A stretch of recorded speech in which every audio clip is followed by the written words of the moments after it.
Tapi coba kalau kita 2 juta rakyat yang inginnya dari negara mendapat, pegawainya demo ya.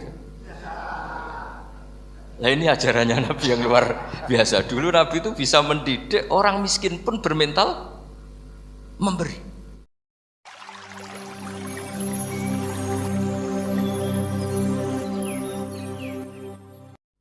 Nah, kehidupan paling top itu apa? Ya kehidupan yang mempertahankan nyawa itu yang paling top, lainnya itu enggak.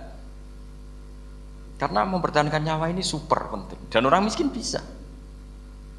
Nah, saya berharap ilmu seperti inilah menjadikan dulu itu kuat ketika melawan Belanda. Kenapa kuat? Karena mereka gampang syukur.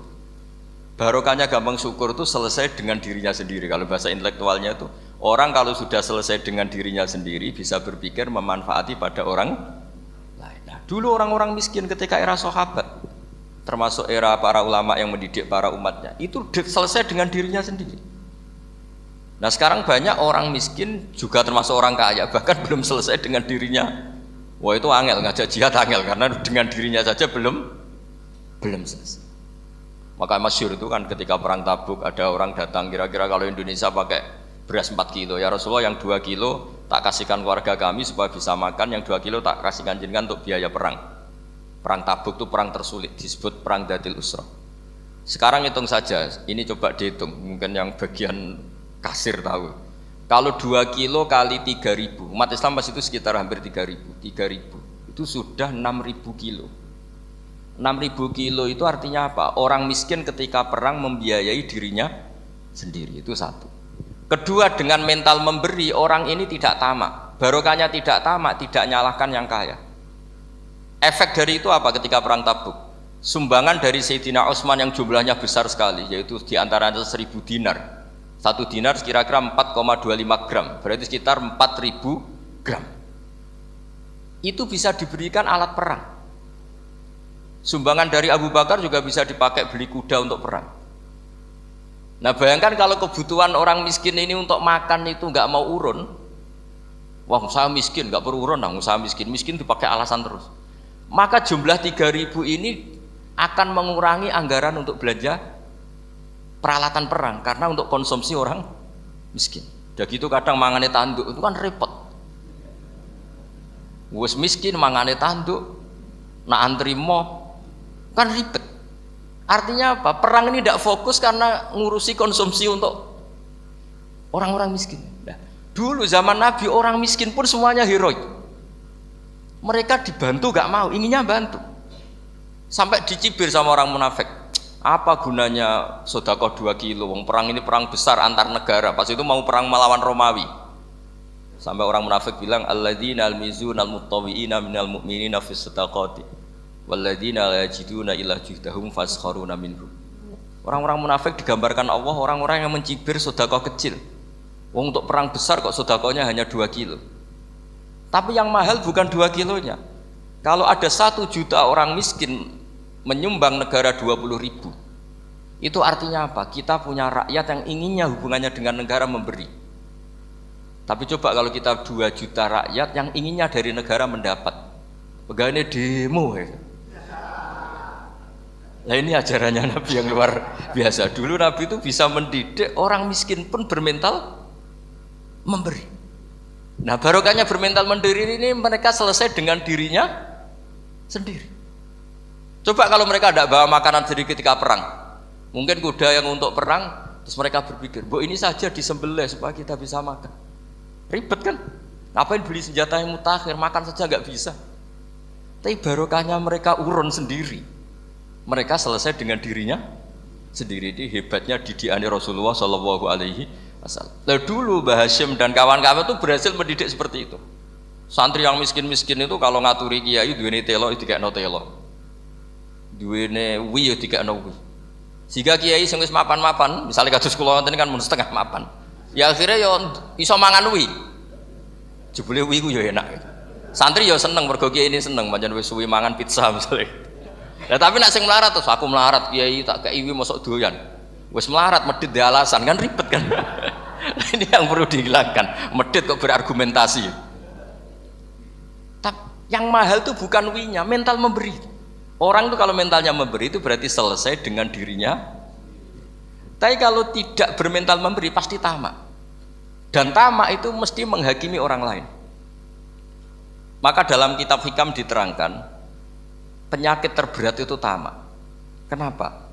Karena orang kikir itu tidak ada kata-kata kitab hikam, bukan kata saya. Yang ada itu tamak. Misalnya gini, saya kenal PLT Bupati Kudus. Tidak pernah saya bilang beliau kikir. Tapi sekali saya pernah ngajukan proposal tidak kesampaian. Wah, beliau medit. Jadi saya menvonis medit itu sebetulnya ya karena punya keinginan tidak kesampaian. Coba kalau ndak, bom medit orang serap penting. Misalnya anak-anak muda sama orang-orang cantik di Jakarta, pernah nggak kamu bilang itu sombong? Ndak kan? Setelah kamu bilang, Mbak aku ingin kenalan Mbak sampeyan, terus dia agak mau, baru kamu bilang sombong karena keinginan kamu ndak. Nah, bayangkan kalau orang bermental tomak, kayak apa bangsa ini? Nah, sahabat itu dididik oleh Nabi, tomak itu selesai karena keinginan mereka memberi. Sehingga Indonesia bisa merdeka begini itu barokahnya didikan ulama, semuanya ingin memberi. Dulu belum ada negara, tentara-tentara kemerdekaan kalau di kampung-kampung itu ya dibiayai donatur-donatur, termasuk bahasa saya, buyut saya dulu. Itu berapa ton aja beras untuk pasukan Hizbullah, pasukan TNI. Di Aceh ada Dawud berih, ada yang baca berueh. Jadi baca aja kayak kira asap ada yang berih, ada berueh, saya juga nggak tahu orang Aceh kalau baca berih memang. Nyumbang berapa emas untuk kemerdekaan Indonesia. Yang Kesultanan Jogja Legowo, Jogja tidak lagi negara tapi diberikan bagian dari Indonesia dan seterusnya. Nah, jadi semua ini barokahnya didikan Rasulullah SAW yang diteruskan para ulamanya bahwa nomor satu didik masyarakat itu bermental memberi. Dengan bermental memberi apapun kecilnya ini selesai dengan dirinya sendiri. Itu kalau sampean nggak punya mental memberi, nanti pulang dari Pemda, sok acara ini kabupaten berkata ini tok ribet itu. Awas itu, bar ngaji langsung lali berarti sampean. Sudah kalau nggak urun ini sudah luar biasa, nggak urun untuk berkat itu sudah luar biasa. Jadi itu yang makanya Nabi itu Quran dimulai wa mimma razaqnahum yunfikun. Quran mengajarkan bermental memberi, yunfikun. Nabi berkali-kali ngulang al yadul ulya khairum al yadis sufla. Dan memberi itu tidak harus nunggu kaya. Gambarannya Quran tentang orang baik itu gimana? Alladzina yunfikuna fis sarra wad dharra. Bukan fis sarra saja, ketika wad dharra juga. Saya pernah guyon sama orang kaya di Jakarta, dia uangnya miliaran, mungkin malah triliunan. Guyon sama saya, Gus saya ini sudah sekian bangun masjid di mana-mana. Saya ini berarti hebat. Enggak kata saya. Enggak ada masjid agama tetap jalan kata. Karena di kampung-kampung sudah banyak masjid kata. Masih keren tukang becak kata. Kok bisa Gus? Sampai nyumbang masjid 1 miliar, itu masjid apa kata saya? Ya masjid-masjid besar. Nah itu paling dipakai kubah atau menara atau apalah yang tidak mendesak. Tapi kalau orang miskin ngutangi orang miskin itu kalau nggak utang hari itu nggak makan. Kan nggak mungkin tukang becak ke utang ada bank atau orang kaya raya kan kenal saja ndak. Mesti orang miskin utangnya sama orang miskin. Saya kalau orang kaya utang Habibidin mesti mau beli Innova karena level orang elit jadi utangnya itu beli Innova, aksesoris Innova, seri terbaru.